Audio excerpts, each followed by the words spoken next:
Arnaud Lagardère, le patron du groupe du même nom, a officialisé dans un communiqué publié mercredi soir son arrivée aux commandes d'Europe 1, et des deux autres stations du pôle radio de Lagardère, RFM et Virgin Radio. Ensemble, et avec toutes les équipes de notre station, nous poursuivrons les efforts pour reconquérir nos auditeurs, a indiqué Monsieur Lagardère, cité dans ce communiqué. Laurent Guimier, directeur délégué aux antennes et au contenu de Radio France, dont l'an départ avait été annoncé vendredi par le groupe public, remplace le vice-président directeur général d'Europe 1, Frédéric Schlesinger, ce dernier, qui était son prédécesseur à la direction des antennes de Radio France, avait lui-même été recruté il y a tout juste un an par Arnaud Lagardère pour relancer Europe 1, mais il a payé des résultats d'audience décevants, la stratégie de Monsieur Schlesinger consistant à renouveler en profondeur la grille de la radio privée, en s'appuyant sur Patrick Cohen, ex-présentateur de la matinale de France Inter qu'il avait fait venir dans son sillage, n'a malheureusement pas trouvé écho auprès des auditeurs d'Europe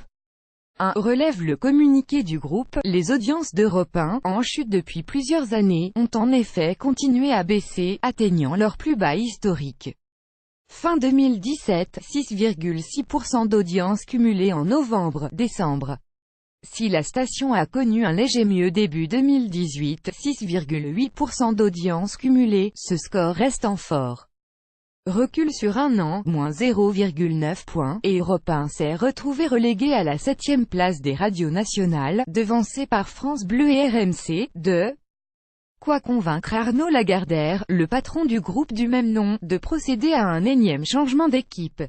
au début du mois, alors que les informations sur un prochain remaniement chez Europe 1 se faisaient de plus en plus insistantes. Il avait indiqué qu'il conserverait la présidence de la station,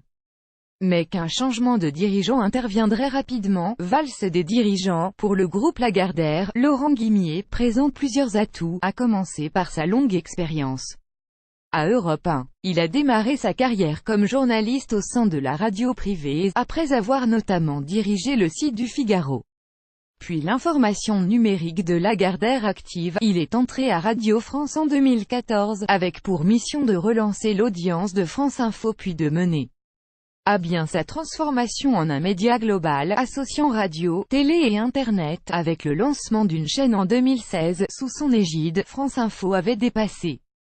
Europe 1, avec 8,9% d'audience cumulée au printemps 2017, en tête des priorités de Monsieur Guimier, qui prendra ses fonctions dès mardi prochain, figure la préparation de la grille d'Europe 1 pour la prochaine rentrée. Patrick Cohen pourrait faire les frais de cette valse des dirigeants, et des noms circulent déjà pour le remplacer aux commandes de la matinale de la station, dont ceux des journalistes maison Nikos Aliagas et Maxime Switek. Il devra aussi mener à bien le déménagement prévu cet été d'Europe 1, qui doit quitter la rue François 1er, près des Champs-Élysées, pour s'installer avec le journal du dimanche dans le 15e arrondissement de Paris. En revanche, Arnaud Lagardère n'a pas confié à Monsieur Guimier, comme l'avaient avancé certains médias, la direction du futur pôle news de son groupe, qui regroupera Europe 1, le JDD et Paris Match, et résultera des cessions de ses autres activités dans les médias, notamment les magazines et les télé 7 jours, en passe d'être racheté par un groupe tchèque. De son côté, la nouvelle PDG de Radio France, Sybille Veil, n'a pas traîné pour remplacer Monsieur Guimier. Le groupe public a annoncé mercredi l'arrivée prochaine du journaliste et producteur Guy Lagache, ex-présentateur de Capital sur M6,